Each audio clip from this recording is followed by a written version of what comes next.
There was a farmer in a village who had a very bad habit, and that habit was to worry for no reason. He was always worried about something. He was always thinking that something might go wrong with me. While everything was going fine in his life, he had a big farm where he used to get good crops.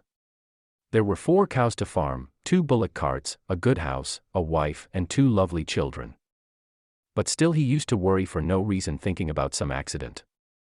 He used to think that what if my crops get infected with insects? What if the animals destroy the crops? What if it gets dry or it rains heavily? Similarly, he used to think about other things in the future and keep worrying for no reason. Like, what if my bulls get sick while farming? What will be the future of my children? What if I get a serious illness in old age? Will my children take care of me in old age or not? Due to this habit of worrying for no reason, he started to feel restless and disturbed. His nature became a little irritable and he didn't feel like doing any work. His wife also experienced that he has become used to worrying for no reason. She tried to explain him many times that you stop worrying for no reason. But there was no point in explaining him. Then one day he took him to the hermitage of a Buddhist monk. The Buddhist monk was a very intelligent and religious person. He was famous for solving people's problems. The farmer and his wife put all their problems in front of the Buddhist monk. The farmer said, "I keep worrying for no reason. I keep worrying for those bad things which I have never faced before."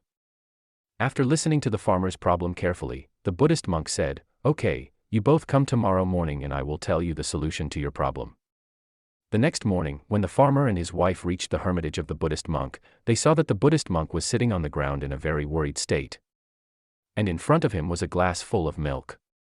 The Buddhist monk repeatedly looked at the glass of milk and then sometimes put his hand on his head and sometimes hit the ground. He looked very worried and restless. Seeing the monk in such a state, the farmer asked him, "What is the matter? Why are you so worried?" The Buddhist monk said in very restless words, "I am very worried about this glass of milk. I am worried that the cat might drop this milk, or the milk might get spoiled, or a disciple of the hermitage might drink it. I am very worried about this since morning." Hearing such words from the Buddhist monk, the farmer and his wife started laughing loudly. The farmer laughed and said, "Mahatman, what is there to worry so much about? This is just milk. If the cat drops it, or it gets spoiled, or someone drinks it, then what will happen? You will get it back.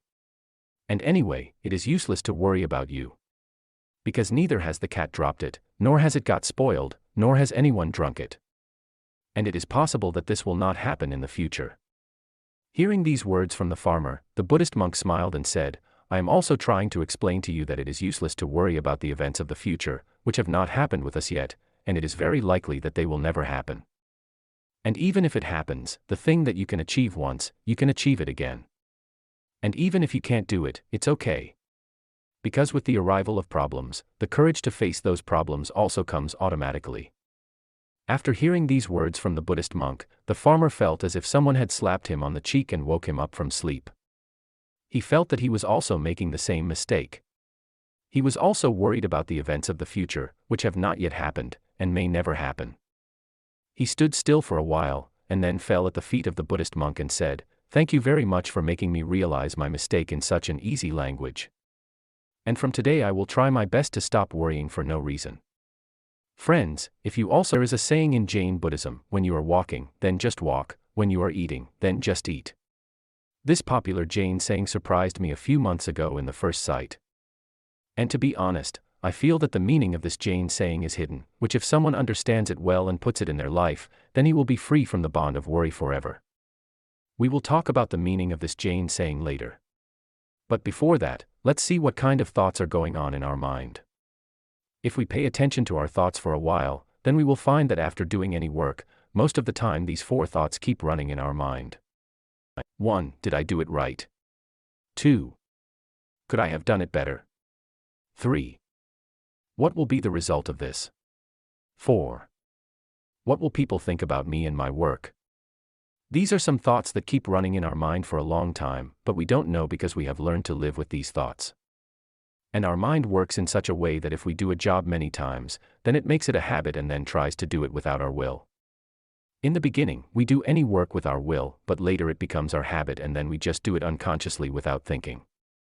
For example, when we learn to drive a car in the beginning, we have to pay attention to every little thing and we are driving the car with full caution. But as the few months pass, our mind makes it a habit. And then we talk on the phone, listen to songs or eat something, we drive the car easily and we don't have to think much about it. Our hands and feet automatically go towards the gear and brakes because now we are driving the car subconsciously. That is, we do not know in a state of unconsciousness and the work is happening. This is exactly what happens with our habit of worrying. When a child is small, he does not know what worry is. But as soon as he grows up, his parents start saying, "Son, you have to do homework, you are not worried about it, your exams are coming, you should worry about it." And in the same way, people around the children say to worry about many things. And that little child accepts that, okay, we have to worry about it to do any work. And then he also starts thinking about some work or incident again and again. In the beginning, he does this work deliberately, but gradually his mind makes it his habit. And then, even though he does not want to, his mind keeps thinking about the same thought again and again. And then he gets stuck in this trap of worry all his life. But now the question arises, what is the solution to this?